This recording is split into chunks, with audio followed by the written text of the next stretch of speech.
In a dark house, Rikka is running from a dragon masked ninja. She hides in a space in the attic. However, the ninja finds her. She showcases exceptional ninja skills herself, but gets tricked by the ninja and she trips on trap bombs. The ninja attacks her and pierces through the floor right beside her face. She takes the opportunity and flips behind, attacking the ninja with a lit bomb. The bomb goes off, but Rikka panics as the masked ninja is her grandfather, Hyo. Hyo falls through the ceiling, tricking Rikka into thinking he is hurt, and catches her, ultimately winning the duel. They showcase a cute bond between grandfather and granddaughter. However, Hyo lectures Rikka as she used the dull end of her weapon in the fight, as she does not want to hurt others. Hyo tells her that she comes from a clan of ninjas who kill if their mission demands it. Rikka objects to it, saying it is nice to play with them, but she actually wants to be like her dad. This infuriates Hyo as he wants her to follow in his footsteps and lead the Isurugi clan forward. Rikka forces his mask on his face and runs away, telling him not to decide for her. He ends the conversation and Rikka opens a secret door and goes to meet her father. Rikka scans her eye and enters to meet her dad, Alan, a renowned robot scientist. Alan asks her if she made a hole and ran away, making Rikka curious about how he knew about it. He opens a chute in the ceiling, letting an eagle in, and asks Rikka if she wants to meet others.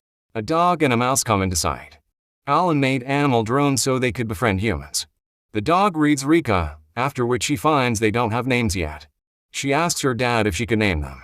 After all this, she realizes how cool her dad is and tells him she wants to be like him. Although he's grateful, he tells her she does not have to be the same as him.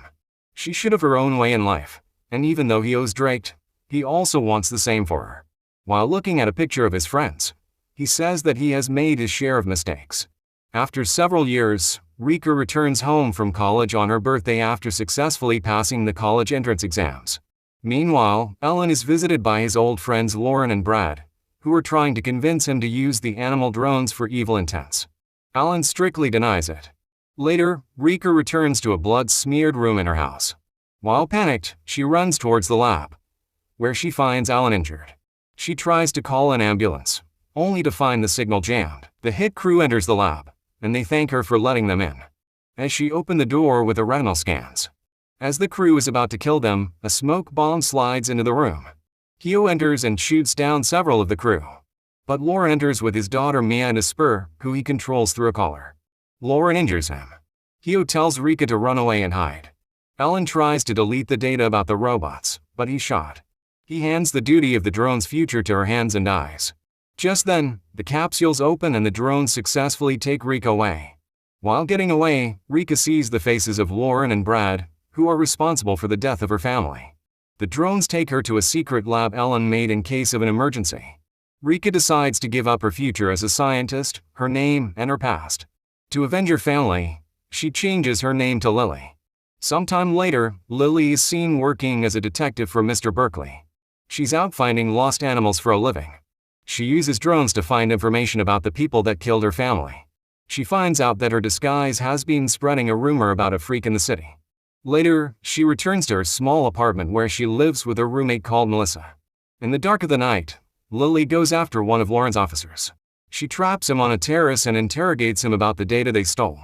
He tries to deny her, so she gives him a free bungee jump down the building. Just as he's about to hit the ground, she pins him to the building. She again interrogates him while pulling the pins. One by one, he finally breaks and tells the location of the data. She also asks him if he was involved in the raid 6 months ago, which he denies.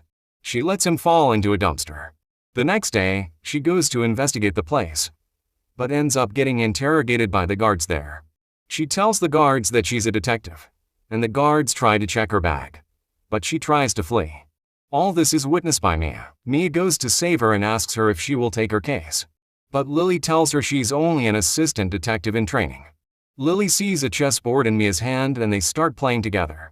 They talk about how their father taught them to play. They go on to play 5 rounds, all of which Lily loses, making Mia laugh. Lily asks her to play again sometime, but Mia tells her not to come back there again. In Lauren's lab, he tries to put the collar on Mia, to which Mia disagrees. However, Lauren gaslights her into it. Z needs to prove to the company he's better than Alan was on the other side. Lily decides to steal the data back and enters the facility. With the help of the drones, she reaches the vault where they are using Alan's research to make weapons and decides to destroy it all. Just as she's about to commence her plan, Mia enters and attacks her. As they fight, Mia hits her, making her mask fall off, and realizes that it's Lily. Lauren also recognizes her and goes mad and blabbers about why Alan was so respected. When he is shunned, Lily gets mad and attacks him. Lauren shoots at Lily himself. The image of Lily running toward him disappears and she attacks from elsewhere. Mia stops her attack, but Lily manages to get on top of Mia. Mia's mask falls off and Lily recognizes her even though it's Mia. Lily tries to kill her, but gets up by the dog. The dog tells her they will help get her information about the attack as well as to get the data back, but won't help her to become a murderer. Lily shouts at the dog to obey her as she's its master, but the dog replies that she's not his master but his friend. Just then, Mia gets up as Lauren activates the collar as he believes that this is the perfect opportunity to test his invention against Alan's inventions. His madness turns Mia into lightning, destroying everything around him. Suddenly, Lily shouts Mia's name, making her come back to her senses. However, Mia's impact makes the whole building collapse. Lily escapes with Mia and the drones. She asks the eagle to find where Lauren ran off to. Lily again attempts to kill Mia, however, the dog tells her it is not what Alan would have wanted.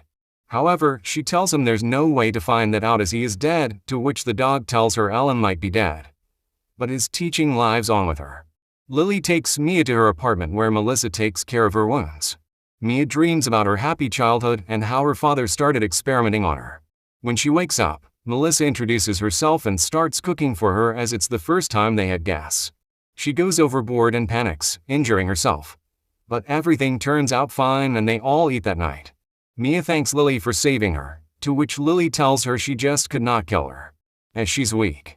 Lily asks her what the case was that she wanted her to take, to which Mia says she wants to stop her father, but now realizes she cannot put that responsibility on others. While returning, Mia sneaks into Melissa's room and calls her father. She again gets sucked up into her father's lies and gives her address to him. Lauren uses his technology on himself, and early in the morning, he attacks Lily's apartment. Mia apologizes to Lily for exposing her location and helps her defeat the robot sent by Lauren. They both lure the robot into Lily's old house, where they successfully destroy the robot. However, Lauren blows up the whole house, making Lily unconscious. Mia tries to stop Lauren from hurting Lily. Mia asks him if he cares for her, to which he replies he does. She's her only successful test subject. Hearing this, Mia regrets helping him with his experiments and attacks him, creating a blast. The noise of the blast wakes Lily, but she slips into a crack. In the house, Lily finds a recording of Ellen and Hio wishing her a happy birthday. In the recording, Hio tells her 16. As the age is surrogate, clan people take charge. They choose to kill, not because they are strong, but because they are weak at heart. But they believe that she's strong at heart and will make her own path. Finally, they gift her Isurigi clan clothes. Lily takes the clothes and goes to battle to save Mia. She realizes that she doesn't have to choose between being like her dad or grandfather. She can walk in both of their footsteps and make her own path. Saying so, she accepts her position as the 27th head of the Isurigi clan. As Rikka Isurigi hearing the Isurigi family name, Lauren goes mad and charges at her. They have an epic battle where Rikka defeats Lauren. As Rikka is about to kill Lauren, Mia stops her and Lauren apologizes to Mia for everything he has done. But it was all a lie. As he puts the collar on Mia and transfers all his power to her, commanding her to destroy everything Alan created. Rikka tries to pull her collar out, but it's no use. Mia goes out of control and attacks Rikka. Rikka, with the help of her drones, charges towards Mia to save her. Mia attacks them with lightning. But Rikka is an anime protagonist, so she has the power of friendship on her side. Naturally, she just somehow pulls out the collar, which she couldn't do earlier. Wow, much logic. They fall to the ground and the two friends reconcile. Sometime later, the news confirmed the attack on the apartment was from a machine of Lauren's company. The company claims that Lauren was mentally ill. However, a reporter calls the representative out that they are saying so as to not take any responsibility for the damage. Just then, Brad, the other man responsible for Alan's death, enters and promises to take responsibility for all the damage, creating a good image for his company again. Then he ends with a creepy smile. Rikka and Mia now shift into Berkeley Detective Agency building. Brad reaches out to another robot of his, which turns out to be Melissa. He thanks Rikka, as it was her actions that resulted in him becoming the president. On the other hand, Melissa joins Rikka and me as they jump off a building Batman style. Subscribe for more videos like this, turn on the notification and leave a like to help the channel out. Thank you for watching.